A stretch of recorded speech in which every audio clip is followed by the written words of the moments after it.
सांसद महोदय। इस कार्यक्रम की अध्यक्षता कर रहे देवघर युवा मोर्चा के तेज तर्रार अध्यक्ष अभय आनंद झा जी, जिनको मैं वर्षों से जानता हूं, और जो मेरे घर के सदस्य हैं, युवा मोर्चा के प्रभारी गौरव तिवारी जी, आपके झारखंड भारतीय जनता युवा मोर्चा के बहुत ही कर्मठ अध्यक्ष अमित सिंह जी, मीडिया प्रभारी निशिकांत जी, कार्य समिति के आकाश सिंह जी, श्री राम जी, सभी प्रखंडों के अध्यक्ष, युवा मोर्चा के सभी पदाधिकारीगण, आप सबों को मैं बधाई देना चाहता हूँ। अमित सिंह जी के नेतृत्व में जो काम हुआ है, और मेरा खुद का अनुभव है कि पिछले 2.5-3 महीने में प्रदेश के किसी भी कोने में यदि हमने युवा मोर्चा को ढूंढने का कोशिश किया, युवा मोर्चा हमेशा मिला। और उसका कारण यह है कि जो नेतृत्व है गौरव तिवारी जी के नेतृत्व में, मनीष दुबे जो जामताड़ा के हैं उनके नेतृत्व में, और खासकर युवा मोर्चा के जो प्रदेश अध्यक्ष हैं अमित सिंह जी के नेतृत्व में। और मैं आपको बताऊं कि रात 12 बजे, 2 बजे, 3 बजे ऐसा हुआ कि मुझे आवश्यकता पड़ी। कोई कोडरमा में फंसा हुआ दिखाई दिया, कोई गिरिडीह में फंसा हुआ दिखाई दिया, कोई रांची में फंसा हुआ दिखाई दिया, कोई चाईबासा में दिखाई दिया। तो मेरा वन स्टॉप झारखंड में यदि किसी को हमने कांटेक्ट किया तो युवा मोर्चा के प्रदेश अध्यक्ष अमित सिंह जी को, अमित कुमार जी को मैंने कांटेक्ट किया, और उसका इमीडिएट रिस्पांस मिला। आधे घंटे के अंदर, 15 मिनट के अंदर, 5 मिनट के अंदर, कई एक जगह तो खुद से अमित सिंह दिन और रात लगातार युवा मोर्चा लगा रहा। और मैं ये कह सकता हूँ कि इस मिशन में जो है, मैं अमित सिंह जी को व्यक्तिगत आप लोगों के माध्यम से बधाई देना चाहता हूँ। गौरव जी, आपको बधाई देना चाहता हूँ कि आपने जो ये टीम खड़ी की है युवा मोर्चा की झारखंड की, वो सबसे मजबूत टीम है, इसको कहने में मुझे कोई गुरेज नहीं। दूसरा, देवघर, आज चूँकि देवघर के ही सारे प्रखंड अध्यक्ष हैं, ये विक्की भारद्वाज मुझे दिखाई दे रहे हैं इस पर। युवा मोर्चा ने जो काम किया देवघर में, वो अपने आप में अविश्वसनीय काम है। अभय आनंद झा जी के नेतृत्व में जो काम हुआ, जैसे पहले आकाश सिंह ने ही जो है शुरू किया कि सैनिटाइजेशन करना है, कृष्णापुरी समिति है उसके माध्यम से, ये सत्यम सानू ये सब लगातार रहा कि सैनिटाइजेशन करना है। तो गांव-गांव जाकर, जिस वक्त की कोरोना से लोग डर रहे हैं, इसके बाद युवा मोर्चा ने किया कि उसको खाना खिलाना है। तो खाना खिलाना है तो आप में अविश्वसनीय है। चाहे बाबा बलियासी की टीम के साथ काम किया हो, चाहे ललन के साथ काम किया हो, चाहे मुन्ना के साथ काम किया हो, चाहे आकाश के साथ काम किया हो। और इससे जो एक मैसेज गया, इससे जो एक इमेज गई कि भारतीय जनता पार्टी केवल एक राजनीतिक दल नहीं है जिसको चुनाव से मतलब है, क्योंकि एमपी का चुनाव हो चुका है, एमएलए का चुनाव हो चुका है, सारे चुनाव 4-4 साल, 5-5 साल विलंब से है। लेकिन हम यहाँ पार्टी विथ ए डिफरेंस सेवा के काम में आए हैं। सेवा बड़ा ज़बरदस्त जो है एक डाटा ये किया कि पहले के ज़माने में कॉलरा एक बड़ी बीमारी के तौर पर आ गया था, और कॉलरा जो है वो माना जाता था कि कुंभ जो है, कुंभ में यदि आप जाएंगे तो कॉलरा हो जाएगा। और 1889 से लेके 1879 से लेके 1948 तक का हमने डाटा दिया कि 14 दिन, 15 दिन, 20 दिन, 25 दिन के अंदर जो है 1 लाख आदमी मर जाते थे, 1.5 लाख आदमी मर जाते थे। एक भी मौत होती है तो वो समस्या की बात है, लेकिन लोगों ने कुंभ जाना बंद नहीं किया। धार्मिक आस्था पर जो है कोई प्रहार नहीं हुआ।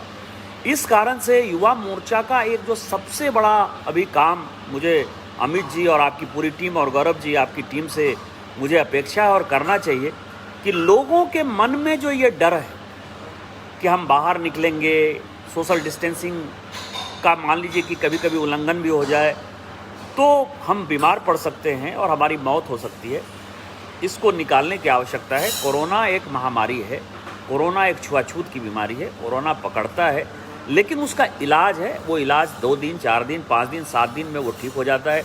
यदि किसी को बुखार है तो बुखार की दवाई खा लीजिए, किसी को कफ है तो कफ की दवाई खा लीजिए, किसी को सर्दी है तो सर्दी की दवाई खा लीजिए, और केवल परहेज रखिए, आप लोगों से नहीं मिलिए, तो आप स्वस्थ हो जाएंगे। इसमें मौत जो है नहीं के बराबर होता है।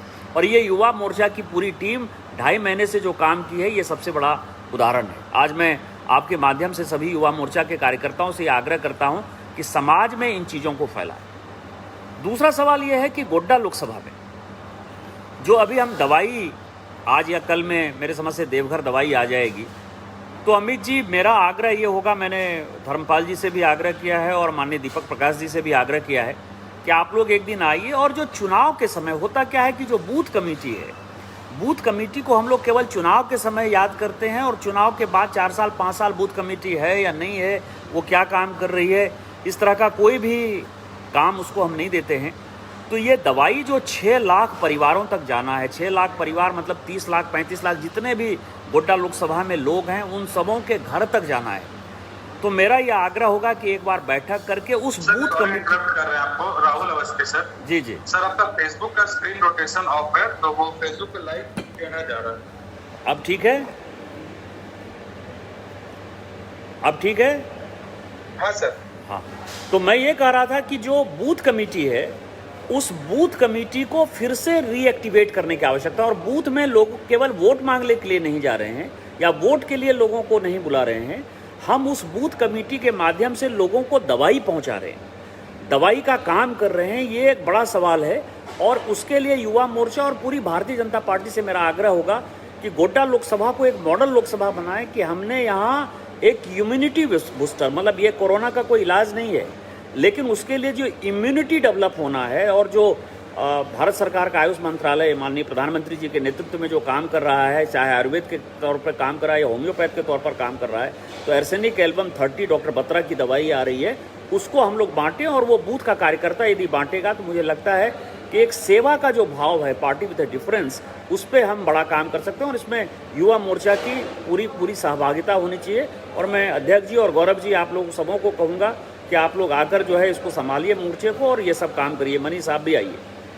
इसके बाद जो 1 साल बाद, कभी सोचा ही नहीं था कि 1 साल में हम लोगों ने इतना काम किया और इस माध्यम से हम लोगों को जोड़ना होगा। जो गौरव जी ने जिस बात को छोड़ दिया कि भारतीय जनता पार्टी बनी क्यों, और भारतीय जनता पार्टी का जो पहला मुद्दा, और देवघर इसके लिए बड़ा प्रभावी जगह है गौरव जी, क्योंकि डॉक्टर श्यामा प्रसाद मुखर्जी जी का जो घर था वो मधुपुर में है। आज भी वो मुखर्जी कोठी के नाम से है, वैसे बिका गया है, लेकिन डॉक्टर श्यामा प्रसाद मुखर्जी यहाँ रहते थे। और जो सेकुलरिज्म का पाठ हमको पढ़ाते हैं, उनके जानकारी के लिए मैं बता दूं कि जो बांग्लादेश के राष्ट्रीय कवि हुए, हमारे यहाँ भी हुए, डॉक्टर नजरुल इस्लाम जब बीमार पड़े तो वो 1 साल तक वो डॉक्टर मुखर्जी के कोठी में ही मधुपुर में रहे थे। तो आप समझे कि हम जिस पार्टी के संस्थापक डॉक्टर श्यामा प्रसाद मुखर्जी हैं, सेकुलरिज्म की पाठ उन्होंने कितनी बड़ी पढ़ाई हम लोगों को, वो एक बड़ा सवाल है। और उनका जो बलिदान हुआ, उन्होंने जो पार्टी बनाई जनसंघ, हम लोग बचपन से, जब से ये भारतीय जनता पार्टी भारतीय जनसंघ के तौर पर पहले से आई, हम हमेशा कहते थे कि जहाँ हुए बलिदान मुखर्जी वो कश्मीर हमारा है। लेकिन कश्मीर का क्या सवाल था? कश्मीर में उनकी हत्या हो गई या जो कुछ भी हुआ, आज तक वो मिस्ट्री है कि कैसे डॉक्टर श्यामा प्रसाद मुखर्जी जी की डेथ हो गई। लेकिन इसी कश्मीर के कारण हुई। और हम लोग बचपन से लेके हमारी पीढ़ियाँ, सारी पीढ़ियाँ ख़त्म हो गई कि 370 ख़त्म होना है, 35 ख़त्म होना है। लेकिन जब हमारे बहुमत की सरकार आई तो माननीय प्रधानमंत्री जी ने और माननीय अमित शाह जी ने, हम अपने दोनों नेतृत्व के प्रति शुक्रगुजार हैं, पूरी पार्टी के प्रति शुक्रगुजार हैं और एक कार्यकर्ता के नाते शुक्रगुजार हैं। जैसे विद्यार्थी परिषद में हम लोग काम करते थे तो विद्यार्थी परिषद में हमेशा कहते थे कि कश्मीर है पुकारती, पुकारती है भारती, खून से तिलक करो, गोलियों से आरती। और हम लोग लगातार श्रीनगर में जाते थे झंडा फहराने के लिए। और आज उसको हमने ख़त्म किया। जो सबसे बड़ा सेलिब्रेशन है कि 35 ख़त्म हो गया, 370 ख़त्म हो गया। लोग कहते थे कि भारत से वो अलग हो जाएगा, पूरा हंगामा हो जाएगा, पूरा आतंकवादी आ जाएगा, वहाँ के लोग रिएक्ट कर जाएंगे। आज क्या सिचुएशन है कि 370 और 35 ख़त्म होने के बाद भी पूरी शांति बनी हुई है। हम आतंकवादी पर आतंकवादी को मार रहे हैं। पूरा वहाँ का जो डेवलपमेंट है वो डेवलपमेंट चालू है। और जो करप्शन है वो करप्शन पर हमने बहुत बड़ा रोक लगा दिया। और पूरे कश्मीर के साथ साथ पूरे भारतवर्ष में हमारे जैसे कार्यकर्ताओं को एक गर्व है और पूरे भारतवर्ष के लोग इसमें साथ हैं कि माननीय प्रधानमंत्री जी ने बड़ा काम किया। तो साल भर में ये एक बड़ा काम था। दूसरा काम ये था कि भारतीय जनता पार्टी एक ऐसी पार्टी थी जिसने कहा कि सभ्यता और संस्कृति यदि हमारी नष्ट हो गई, यदि हम सभ्यता और संस्कृति के बारे में चर्चा नहीं करेंगे तो फिर हमको लगेगा कि हम एक कार्यकर्ता के नाते कुछ नहीं है, देश के नाते कुछ नहीं है। ये देश यदि चलता है तो पाप और पुण्य से चलता है, भक्ति भाव से चलता है। और राम जन्मभूमि का एक बड़ा आंदोलन हमने चालू किया। राम जन्मभूमि, कई एक लोग कहते थे कि भारतीय जनता पार्टी सत्ता में आई 2014 से लेकर 2019 तक, आपको ध्यान हो कि हमें तो सुनने को मिला, अरे 370 खत्म हो गया, इसको कोई मतलब नहीं है, 35 से खत्म हो गया, ये राम मंदिर के नाम पर जो है चुनाव में जीतता रहा, राम मंदिर भूल गया। लेकिन आप ये समझिए कि सुप्रीम कोर्ट ने फाइनली भारतीय जनता पार्टी की बात को माना और पूरे साक्ष्य के साथ माना, और उसमें हम लोगों ने, पूरे कार्यकर्ताओं ने, चाहे संघ परिवार के कार्यकर्ता हों, युवा मोर्चा के कार्यकर्ता हों, भारतीय जनता पार्टी के कार्यकर्ता हों, या इस आइडियोलॉजी को मानने वाले लोग हों, उन सबों ने एक बड़ा परिचय दिया, साहस का परिचय दिया, एक अनुशासन का परिचय दिया, और आज राम जन्मभूमि बनना शुरू हो गया, राम मंदिर बनना शुरू हो गया। और राम मंदिर के नीचे अब जो लोग सेकुलरिज्म का पाठ हम लोगों को पढ़ाते थे, उन लोगों के लिए एक बड़ी देखने वाली बात है कि नीचे मंदिर था, ये अब खुदाई में दिखाई दे रहा है। तो आप ये समझिए कि इतने दिनों से जो मुस्लिम आक्रांता के कारण हम लोग अपनी सभ्यता और संस्कृति को भूल रहे थे, और पूरे देश भर के सेकुलर जो हमको गाली दे रहे थे, उनके पास अब बोलने के लिए कोई विषय नहीं है। तो दूसरा मुद्दा जो था हमारा राम जन्मभूमि का, उसको हमने पूरा किया। तीसरा, हम हमेशा से, जब से भारतीय जनसंघ बनी 1952 से, हम लगातार कॉमन सिविल कोड होना चाहिए, कॉमन सिविल कोड होना चाहिए, और उसमें महिलाओं के अधिकार के लिए, महिलाओं के बराबरी के लिए हम लड़ते रहे। हम पहले ऐसे पार्टी थे जिन्होंने की महिलाओं को आरक्षण देने की बात की, जिन्होंने की पंचायत में, आज समझिए कि 33% आरक्षण जो है हमने उसको लागू किया, जिसको बाद में केंद्र सरकार ने जो है वो 50% तक ले आए, और अब महिलाओं को पूरा अधिकार मिलना चाहिए। लेकिन मुस्लिम महिलाओं को अधिकार नहीं था, और तलाक तलाक तलाक कहिए, मुस्लिम महिलाएं जो है वो तलाक हो जाती थी। उन महिलाओं के अधिकार के लिए हमने पूरी लड़ाई दी, किसी की परवाह नहीं की, और आज समझिए कि ट्रिपल तलाक जैसा जो है कानून हमने पास कर दिया, जिसमें हिंदू महिलाएं, मुस्लिम महिलाएं, सिख महिलाएं, क्रिश्चियन महिलाएं, जो भी महिलाएं हैं, सारे महिलाओं का पूरा जो है काम हो गया। और इसके बाद हम कॉमन सिविल कोड की तरफ जो है वो बढ़ रहे हैं। फिर जहाँ तक देवघर का सवाल है, एक साल में हमने, यदि देवघर जिले का काम कर रहे हैं, क्या काम हो रहा है, एम्स में लगातार प्रोग्रेस है। लगता है अब आप समझिए ओपीडी किसी भी दिन हम लोग चालू करने की स्थिति में है। देवघर जैसे जगह में एम्स बनेगा, ये कोई सोच नहीं सकता। आप समझिए एम्स बन गया।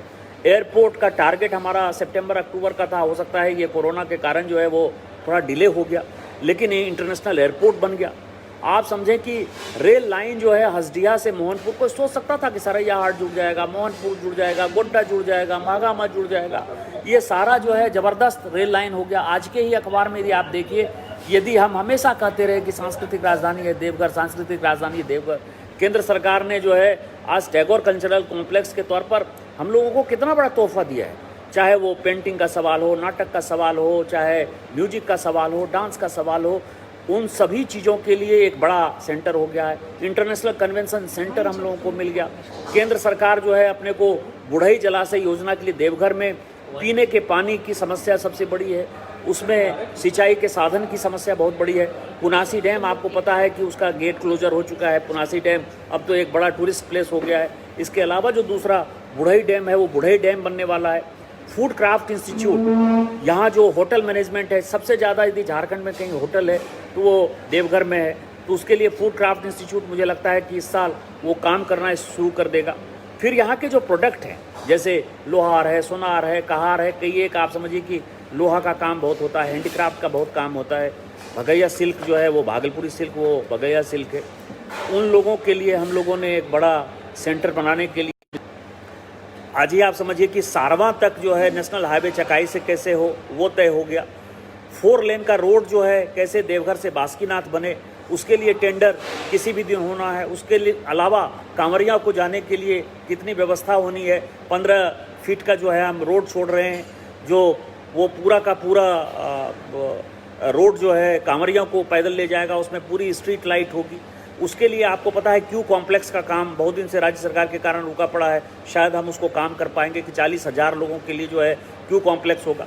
सुल्तानगंज से जो देवघर लोग पैदल आ रहे हैं, उनको कैसे हम सुविधा प्रदान करेंगे, उसका भी एक बड़ा काम चल रहा है। वो 50 करोड़ रुपया केंद्र सरकार ने दिया हुआ है।